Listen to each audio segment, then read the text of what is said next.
ప్రభుత్వం కొత్త స్కీమ్, త్వరలో ఇంటింటికి ఇంటర్నెట్. క్రేన్ ద్వారా బోట్స్ తొలగింపు అసాధ్యం, నది లోపలికి వెళ్లి మరీ ప్రయత్నం. జిల్లాకు మెడికల్ కాలేజీ ఏర్పాటు చేయాలన్న కేసీఆర్ కల సాకారమైంది, హరీష్ రావు వెల్లడి. నందిగం సురేష్ తో ములాఖాత్, గుంటూరు సబ్ జైలుకు జగన్. ఎస్ఐల పాసింగ్ అవుట్ పెరేడ్ లో సీఎం కీలక ప్రకటన. సిటీలతో పాటు గ్రామాల్లో ఇంటింటికి హైస్పీడ్ క్వాలిటీ ఇంటర్నెట్ అందించేందుకు ప్రభుత్వం కసరత్తు చేస్తోంది.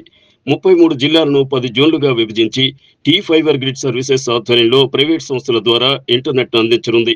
దీనికోసం ఇప్పటికే ఆయా సంస్థల నుంచి టెండర్లు ఆహ్వానించింది.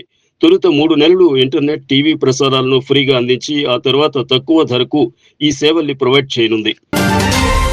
ప్రకాశం బ్యారేజ్లో బోట్స్ తొలగింపు ప్రక్రియ క్లిష్టంగా మారింది. క్రెయిన్స్ ద్వారా బోట్స్ తొలగింపు అసాధ్యమని ఇరిగేషన్ అధికారులు చెబుతున్నారు. నది లోపలికి వెళ్లి బోట్స్ కట్ చేయాలని అధికారులు నిర్ణయించారు. మొత్తం 4 బోట్లు ఒకదానికొకటి గుద్దుకుని ఇరుక్కుపోవడంతో తొలగింపు చర్యలకు ఇబ్బందులు తలెత్తుతున్నాయి. విశాఖపట్నం, కాకినాడ నుంచి బోట్ కటింగ్ స్క్రూ డ్రైవర్స్ బెకం సంస్థ పిలిపించింది.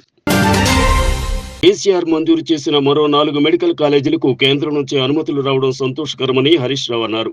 ప్రతి జిల్లాకు ఒక మెడికల్ కాలేజీ ఏర్పాటు చేయాలన్న కేసీఆర్ కల సాకారమైందని, దేశంలోనే తెలంగాణ రికార్డు సృష్టించిందని తెలిపారు. తెలంగాణ ఏర్పాటుకు ముందు రాష్ట్రంలో 850 ప్రభుత్వ మెడికల్ సీట్లు మాత్రమే ఉంటే ఇప్పుడు ఆ సంఖ్య 4090కి చేరిందని వివరించారు హరీష్ రావు. టీడీపీ కార్యాలయంపై దాడి కేసులో అరెస్టైన మాజీ ఎంపీ నందిగం సురేష్ తో YCP chief Jagan Guntur sub జైల్లో ములాఖాత్ అయ్యారు. బెంగళూరు నుంచి నేరుగా గుంటూరుకు వచ్చారు.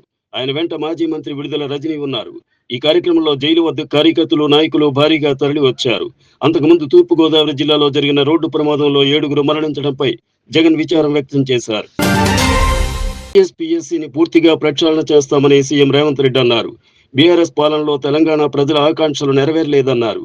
ట్రైనీ ఎస్ఐల పాసింగ్ పెరేడ్ లో ఆయన మాట్లాడారు. ఈ ఏడాది మరో 35,000 ఉద్యోగాలు భర్తీ చేస్తామని చెప్పారు. కొత్తగా ఉద్యోగాల్లో చేరిన వారు అసాంఘిక కార్యకలాపాలపై ఉక్కుపాదం మోపాలన్నారు. తెలంగాణ పునర్నిర్మాణమే ప్రభుత్వ లక్ష్యమని తెలిపారు సీఎం రేవంత్ రెడ్డి.